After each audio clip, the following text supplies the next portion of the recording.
Molecular orbital diagrams continued. The goal of this video is to extend what we learned about MO diagrams to cover ions, and also to link MO diagrams to what we already know about bond strength and length. For ions, we will follow the same protocol for making MO diagrams. Atomic energy levels for each atom go on the sides, with the MO diagrams in the center. The only thing that will change is the number of electrons. For negative ions, you add an electron for each negative charge. For positive ions, you subtract an electron for each positive charge. You need to be sure to add or subtract the needed number of electrons from both the MO diagram and the atomic energy level diagrams along the side.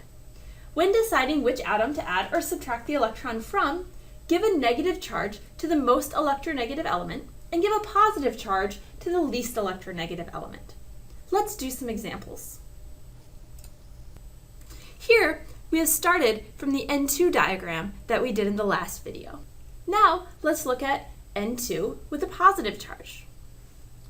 We know that a positive charge has one less electron, and so when we fill into our atomic energy level diagrams, we will need to take away an electron.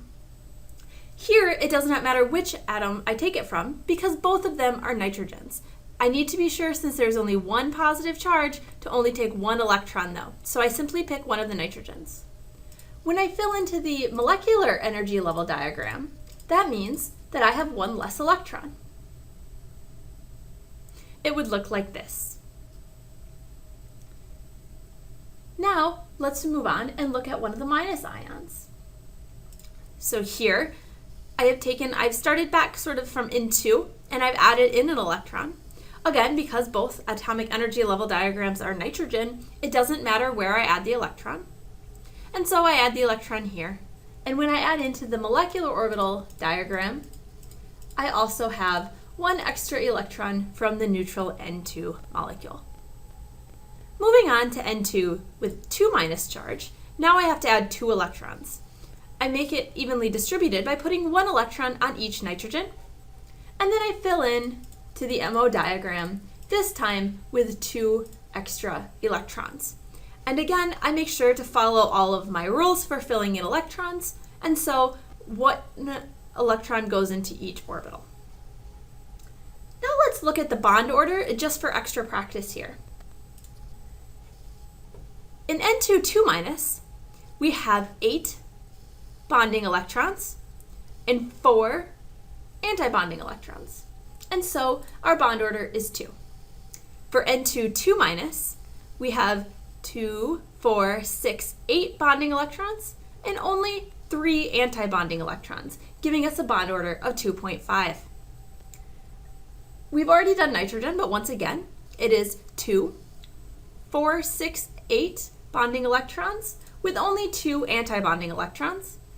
And for N2 with a plus charge, we would have 2, 4, 6, 7 bonding electrons and only 2 antibonding electrons, giving us a bond order of 2.5.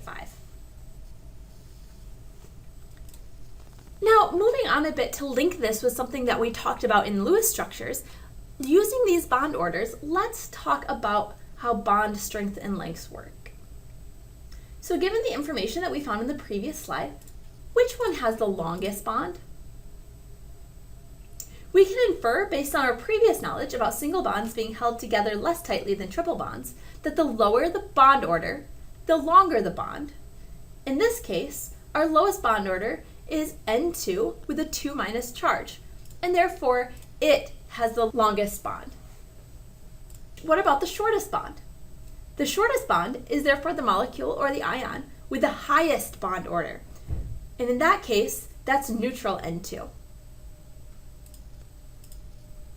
The weakest bond would be the one with the lowest bond order, or N2 2-, and the strongest bond is the one with the highest bond order, or N2. So this goes along very well with what we talked about in Lewis structures. It just extends it from using bond order and MO diagrams. A reminder to double check all of the things on this list whenever you make an MO diagram. We already went into detail on this in the previous slide, so here or the previous video. So here I just want to point out that you know what's meant by the fourth bullet point now. So when we discussed that before and I mentioned we'd talk about it in the next video, now you know. After watching this video, you should be familiar with the process of making MO diagrams for your second row diatomic ions. You can use bond order to find all the MO diagrams to rank them in order of bond strength and length. Now, before coming to class, I want you to give some thought to how you would make an MO diagram of heteronuclear diatomic molecules, meaning two atoms with different nuclei. When we make these, hints will be given as to the ordering of the sigma in the pi bond. We'll practice examples of these in class.